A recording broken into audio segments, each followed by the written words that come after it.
chug, chug, chug, chug, chug, chug, chug, chug, chug, chug. Welcome back to the Wizard Staff. I'm your host, Guy. And I'm Blake. And we are two drunk novices who like to talk about EDH. We drink and swear, so you've been warned. Please drink responsibly when you're talking about children's card games. Today we got episode 21, and we already know that this episode's going to go on for quite a while, so it'll probably continue into our second episode, into episode 22. But we are going to go over some of the different formats of Magic. Now, if you're like me and Blake, and you only play EDH, you might be thinking like, what? There's other formats to Magic the Gathering? Magic the Gathering is a pretty diverse game where it allows you to use these cards in different formats to play, such as Standard, Vintage, Legacy, Modern, Pauper. These are all different formats that have slightly different rules and different deck constructions that allow for different diversity in gameplay. They all have their own kind of rule set. Ban lists. We'll go over some of the surprises that we see, and we'll just kind of compare and what do we think. Yeah, kind of just like provide a unique perspective of people who are only like focused on one format, and kind of give our very skewed, very like weird perspective on them. And who knows, maybe it'll reveal something. I don't know. Or maybe if you want to play one of these formats afterwards and say like, oh, you know, Standard sounds pretty cool, maybe I'll check that out. I only play EDH, and this will just now give me a diverse set of Magic, a diverse set of playing Magic, which, you know, makes you just a better player in general. Yeah, I really do believe in the whole idea of playing multiple formats makes you a better thinker and player. Yeah. But before that, we should talk about like what we're drinking tonight. Blake, do you want to go first? Yeah, so I went to the store today, and I found this one beer called Black Raven, and it's in a blue can with a dark black raven in the center of the logo, and it's... Stormcrow? No, it's a raven. Totally different. And it has blueberry, and it's local, so... support local, I guess. Yeah, Blake sent me a picture and was like, hey, this is the beer we should drink tonight, since we've been trying to drink the same beer together. And then I went to the store and was like, oh, I don't see it. And he's like, oh, it is kind of a local beer, I guess. And I was like, oh, okay. Yeah, kind of backfired. We thought maybe because I was on the same coast I would be able to find it, but to no avail. I had to pick something else. So I picked Fruit of the Dragon, which happens to be a San Francisco local beer. It is a pale ale like Blake's Stormcrow. And it has dragon fruit, honey, some malt, and it's pretty good. It's 6% alcohol content. It's made here in the Bay Area. It has a little dragon like vector image on it with some, you know, just local Bay Area stuff. So it kind of pays homage. I don't think dragon fruit is grown in San Francisco though, so like I don't know what's up with that. I just want to say I'm like 5 beers into this because we had to like wait a bit to do this episode, but this is already off to a great start. I'm 5 beers in. I'm ready to do this. It continues the trend to show that Blake is an alcoholic. No. Blake, what's the difference between a beer and a cider? One's made of apples and the other isn't. It's not that difficult. He knows. I don't. Oh my god, I hate you so much. Okay, I'll start us off, all right? So the first format we're talking about is Standard. And so we're kind of gonna read the basic rules because Guy and I don't really know them, and then we're gonna like look at the ban list later. So apparently Standard is formerly known as Type 2 and is a rotating constructive format that was created in January of 1995. Wow, that was like a year before I was even born. Man. It is mostly widely sanctioned, constructed format at all levels of organized play. All right, so the rules are: it must contain a minimum of 60 cards. There is no maximum deck size. However, one must be able to shuffle one's deck without assistance. I will say, I looked at this a little bit beforehand, but not that much, and it reminds me kind of Yu-Gi-Oh! Another trading card game that Guy and I both originally grew up with. And in Yu-Gi-Oh!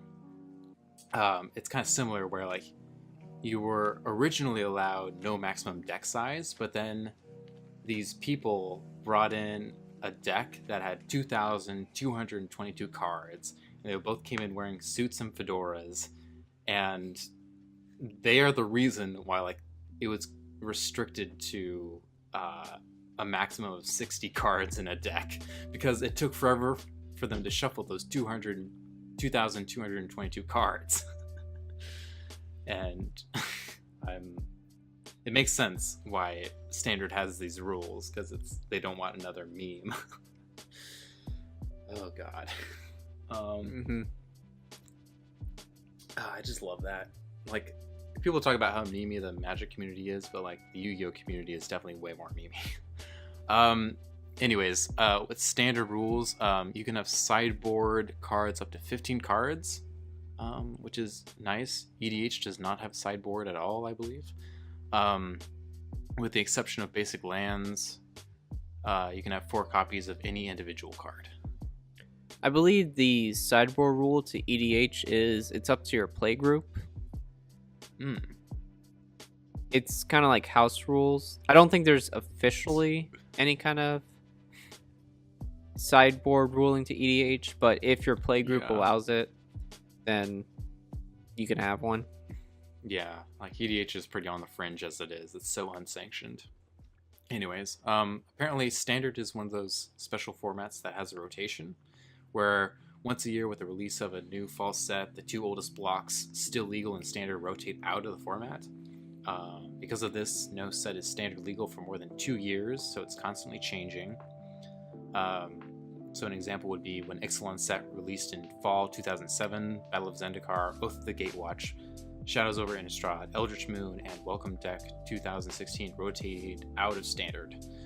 And then WotC decided to introduce the 3-and-1 model. So since 2009, effective 2018, or since 2019, effective 2018, the oldest expansion core set in Standard, as well as other Standard legal set released during that period, will rotate out. Guy, do you want to look at the ban list with me at the same time? Oh yeah. So Blake and I both have gotten to check out the ban list very lightly, but we are kind of looking at this as a kind of live reaction, if you will. Yeah, so alright, I'm seeing that there's only 1 card banned, and I'm really impressed that there's only 1 card banned in this format. Rampaging Ferocidon. It's a Ferocidon. 2-red Ferocidon, whatever. 2-red creature dinosaur menace. Players can't gain life. Whenever another creature enters the battlefield, it deals 1 damage to that creature's controller. That's it. Huh.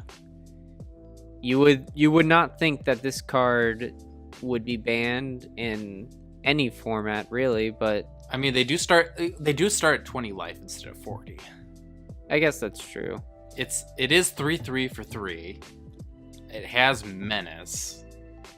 I think Standard is, I'm gonna guess, a much more creature centric format, where it's like, I could be wrong about that, but it has to be if like this ability, like I'm assuming all 3 of these abilities are really good. I think you're right that Standard tends to be a much more creature focus, because you can only pick from so many sets, and most of the time a majority of those sets always consist of creatures anyways. So unless if you really are just trying to go for a spell slinger deck, you're not really gonna Yeah, I don't know. Well, okay, kind of okay, it's kind of dumb if we only talk about one card. We should like look at formerly banned cards and see what kind of sticks out to us. Do you agree? Yeah, because I see here in some of the previously banned cards, Recurring Nightmare shows up, which is a actual banned card in EDH. So that's something that EDH and Standard used to have in common. Like, there's also Channel, which is banned in EDH. Very broken. Yeah. Rebecca Gay art. Yes, very good. Darksteel Citadel. I know that apparently Affinity is a mechanic that's like supposedly really broken and strong in other formats. I think that's what this is. I'm pretty I think I know very little, and this will show all of you just like raging listening, like, you fucking idiots, don't you know this? And no, we don't. I'm pretty sure Arcbound Ravager is part of Affinity, and I'm pretty sure like Attune with Aether was pretty busted with Aetherworks Marvel to cheat out Eldrazi, I believe. I know very little.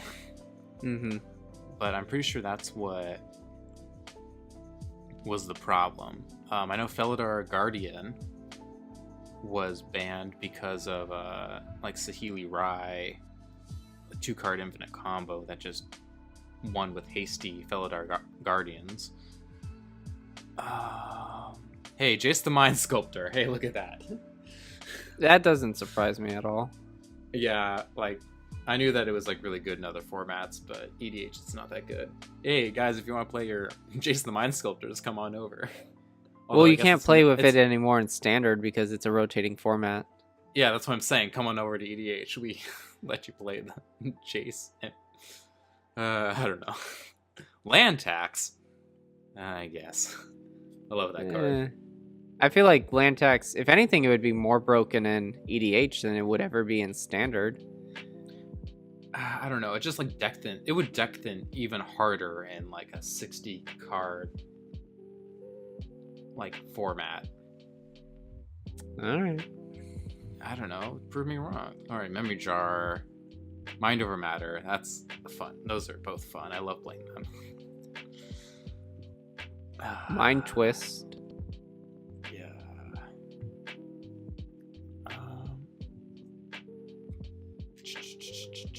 Smuggler's Copter. I knew that this was an issue, apparently. Like, this card all on its own was really good. Just because it's like low CMC, it's an artifact, you can play it in any deck, and you can draw a card. Skull Clamp, yeah, I love it. It's great. Yeah, that's definitely a ban-worthy card, and well, I guess it's not ban-worthy, but it's definitely a very powerful card. It's a powerful card in EDH. No surprises. Stoneforge Mystic, again, come on over to play EDH. We'll let you play Stoneforge Mystic. Strip Mine, come over to EDH, come on. I feel like that's going to be the trend with this. It's just going to be like, hey, come on over to EDH. We'll let you play all these other cards you're not allowed to play. Time Spiral, pretty good. Tolarian Academy. Oh, God, if only. If only. Oh, my God. That's a banned card in EDH. It's definitely one of the cards that, if playable, oh my god, it would immediately go in my deck. Yeah, I think all of the lands that are artifacts, the artifact lands, are all banned. Yeah. Because yeah, they are. Problem. Windfall, love that card. It's great. Yeah, Zernan Orb, that's interesting. I don't know if it. All right, so that's the entire standard ban list. Overall, I'm honestly, since 1995, I'm surprised it's this small. Yeah, it's also when you don't have so many cards for other cards to interact with. It's not like some of these cards become broken because, you know, if you have one card that came out 5 years ago with a card that came out now, yeah, you can maybe find a broken combo, but like because you can only like have a certain pool, I can only imagine that standard would maybe have 1 or 2 cards broken at a time, if that. Yeah, because it's also like we're looking at all these cards at once, but like a lot of these cards did not exist in conjunction with each other. And so like you really have to take into context what time period each of these cards was considered broken in. So I don't know. It's definitely interesting. The one thing about Standard I'd like to say before we move on is I do think it is actually one of the more competitive formats because you have to consistently be up to date with what's going on in Magic. Yeah. You have to be a lot of time and energy. constantly changing your decks to make them better. And it actually kind of reminds me of Yu-Gi-Oh! In the sense that whatever's meta is meta. There's nothing else that's meta. It's not like EDH where you can have a pretty diverse set of competitive commanders. There's tends to be, because WotC will always just release the challenger decks, which are 4 decks that came out from the standard sets that tend to be the most powerful decks of that time.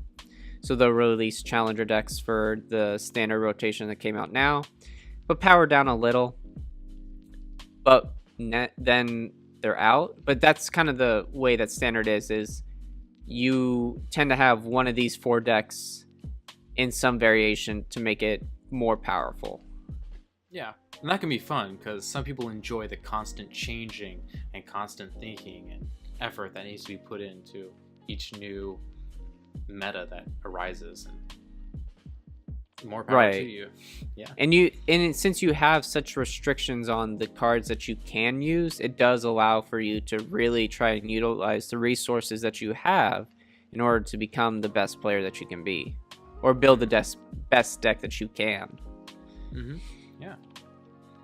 All right, we're going to move on to our second format, which is Vintage. Originally known as Type 1, it is an internal format that allows for the use of all cards except cards with silver borders, and as well as certain cards banned for causing problems in sanctioned tournaments. Additionally, a number of cards are restricted to a max of 1 copy between a player's deck and sideboard due to their power.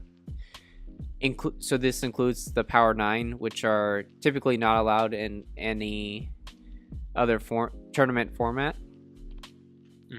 So the rules are that Vintage dates its existence back to 1995 separation of sanctioned constructed tournaments into Type 1 and Type 2, so Type 2 being standard.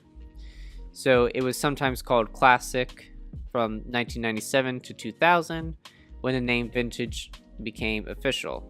Vintage restricted list was used as a ban list for a format called Type 1.5 or Classic Restricted, and in September 2004 the 2 lists were separated and Type 1.5 became Legacy. Yeah, they all had very different names, and then eventually the dust settled and they finally came up with names that everyone was satisfied calling the new formats. Right. And so Vintage debuted in Magic Online concurrent with the release of the Vintage Masters digital compilation set in 2014, replacing Classic. Vintage tends to never be played on paper because any deck would just be over $10,000 because they just have access to all the most powerful cards. And even if you were to only limit some of the most powerful cards to 1 copy, well, let me just include 1 copy of Black Lotus. Okay, my deck's worth $5,000 just for 1 card. Yeah. All right. So it's still fun to look at. So let's look at the banned and restricted list. All right. So off the bat, I see similar to EDH where like the anti and conspiracy cards are immediately banned. All right, that makes sense. Chaos Orb. Yeah. Chaos Orb, Falling Star, and Scheherazade. Like these last 2 are ones that just create like sub games. Nobody wants to play with those. And Chaos Orb is one of those physicality cards that messes with the physicality of real space, affecting the game, which again people don't like. And I think Mark Rosewater has admitted to people don't really like those cards. Right. So- He even talked about one time how when he first started playing Magic, one of the tips he was given was that he needed to spread out his cards when he played. And that was because there were cards like Chaos Orb and Falling Star, because then when flipped, they would have a lesser chance of hitting multiple cards at a time. Yeah. Wow. That's So I'm glad That's those stressful. ones are banned. All right. So those are the banned cards. These are the restricted cards. So I think you can have like one of these in each of the decks. Yeah. So immediately off the bat, a lot of these are the Power 9, like Ancestral Recall, Mox, like all the OG Moxes. Black Lotus. Black Lotus, yes. Goodness gracious me, oh my. Channel's also on here. Yeah, immediately I recognized Channel, like Tinker, Tolarian Academy. Although some of these are interesting, like let's go to like just Demonic Consultation. Demonic Tutor, just like the OG Tutor. Dig Through Time. Guy, you play this in your Jace deck. It's a great card. Yeah. Gosh, Flash Bond is banned. Flash! Okay, that's interesting to me, because Flash is used in arguably the strongest EDH deck there is, Breakfast Hulk. Gitaxian Prone. Like, I'm noticing a trend where like a lot of these are either banned in EDH or they're used in a lot of CEDH cards. Do you agree with that, Guy? I agree with that, and I'm also just seeing that like 0 cost artifacts are limited.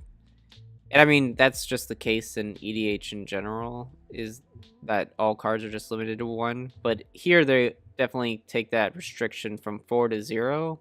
From 4 to 1, because like if I had 4 Mana Crypts and let's say turn 1, I had 4 Mana Crypts in my hand, and I was just like, play. I have 8 mana right there. No big Cast deal. Karn Liberated, turn 1. So It's fine. Yeah, I guess that's one thing to keep in mind. Yeah. But it's like, I guess there's even some stacks cards like Thorn of the Amethyst. Mm-hmm. That surprises me.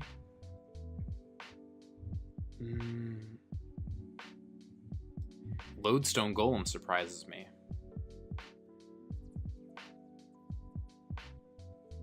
Oh yeah, that does surprise me too.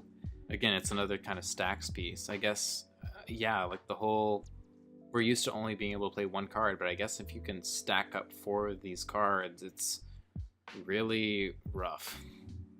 And I'm assuming that's why it's restricted to 1. Mm-hmm.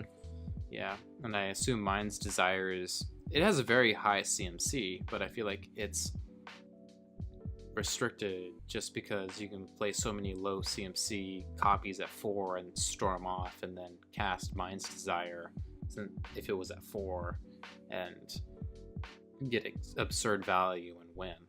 I could be wrong though. I don't know. Right. Mm-hmm.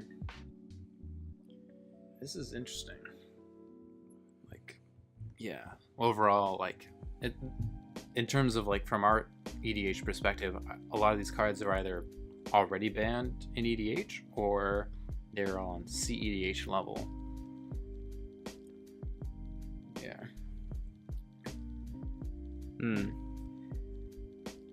All right. Yeah. All right. I'm pretty bored with this list. Alrighty, we're fickle. So we're gonna move on to Legacy. Legacy is formerly known as Type 1.5. It is another Eternal format with a more limited card pool than Vintage. The rules to Legacy are that it was created in 1997 from the little used format known as Classic Restricted, which was simply a format where all the cards restricted a Vintage format were banned instead. In 2004, the decision was made that the format should have a banned list separate from Vintage, and then an online poll to name the new revamped format was held by Aaron Forsyth. And then the name Legacy won with like 25.5% of votes. So like 1/4 of the demographic won with this name, Legacy. The DCI has more recently begun organizing larger tournaments in the format, which has caused a noticeable increase in the number of players trying Legacy. At least in North America, Star City Games Open Series has drastically increased the amount of Legacy players. However, in like 2005, there cut Legacy support, which caused an outrage among North America Legacy players. I guess I wasn't aware of this simply because I didn't play Legacy, but I'm definitely in North America. Okay.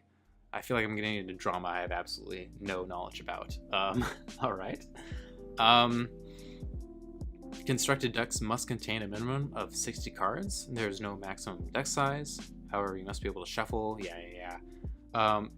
If a player wishes to use a sideboard, it must contain no more than 15 cards. Yeah, that makes sense. With the exception of basic lands, no more than 4 individual cards. All right, that makes sense. Everything is legal except for Silver Border, Anti-Conspiracy, and the ban list. All right, so let's check this thing out. Legacy. Okay, so again, Scheherazade, Chaos Orb, and Falling Star are banned. They just kind of say that at the very front top. I'm glad. So I'm gonna look through this list for a hot sec and see if there's anything that pops out at me. So I'm already sensing a trend here between all the formats. Same. I think just the fact that a lot of low CMC, like powerhouse cards,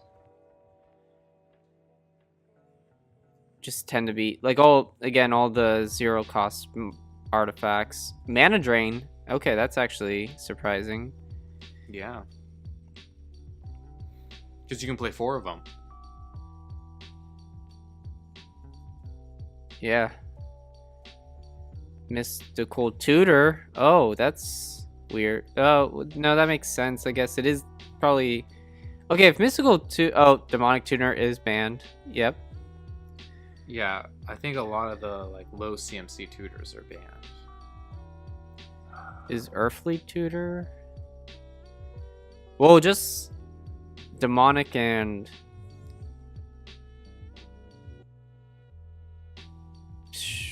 What did I just say? Demonic and Mystical Tutor. Vampiric Tutor isn't banned, which that surprises me. Yeah, and Worldly Tutor. That's the green one you were thinking of.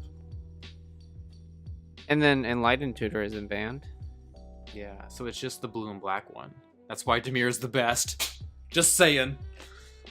Well, they didn't ban Vampiric Tutor. Oh, never mind.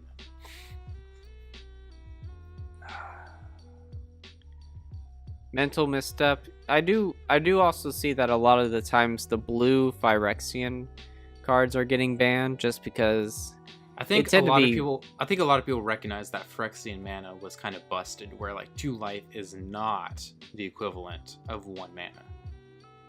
Yeah, I mean, especially on EDH, like nobody cares. Yeah. Like a lot of these cards are the same in EDH ban list in terms of the power 9, and then you have like, what is it? Tinker, Tolarian Academy. Gosh. A lot of like low CMC counter spells, low CMC tutors, Hermit Druid. Yeah. Goblin Recruiter. Interesting. That's one that kind of sticks out to me. Yeah, and then a lot of cards that are played in CEDH, like Demonic Consultation, Flash, Frantic search. Survival of the fittest.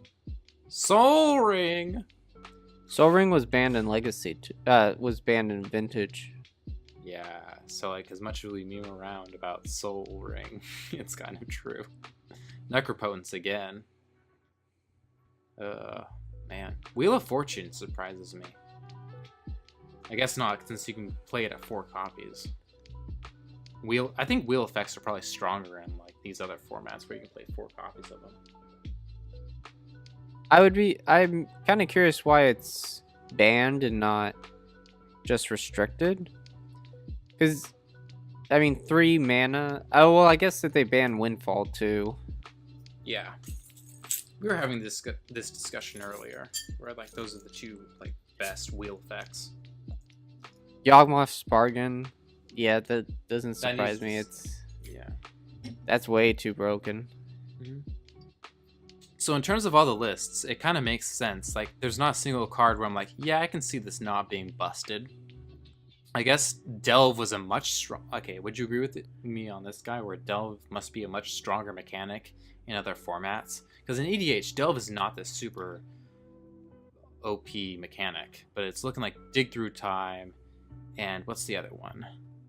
Like Treasure Cruise. Treasure Cruise, or I've seen in other ones.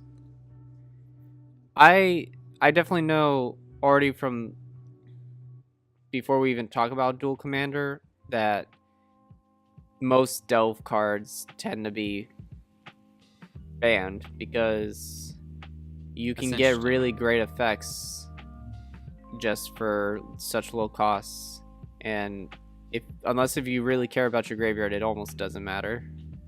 Yeah, I guess it's like in EDH, it's not as busted of a mechanic. Also, Oath of Druids kind of strikes me as interesting. There must be some sort of combo.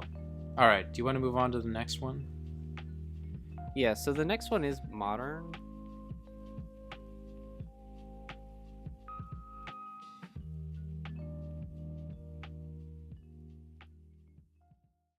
That's as old as pain itself. Bombardment. I'm intrigued. What are the rules? Duck or die!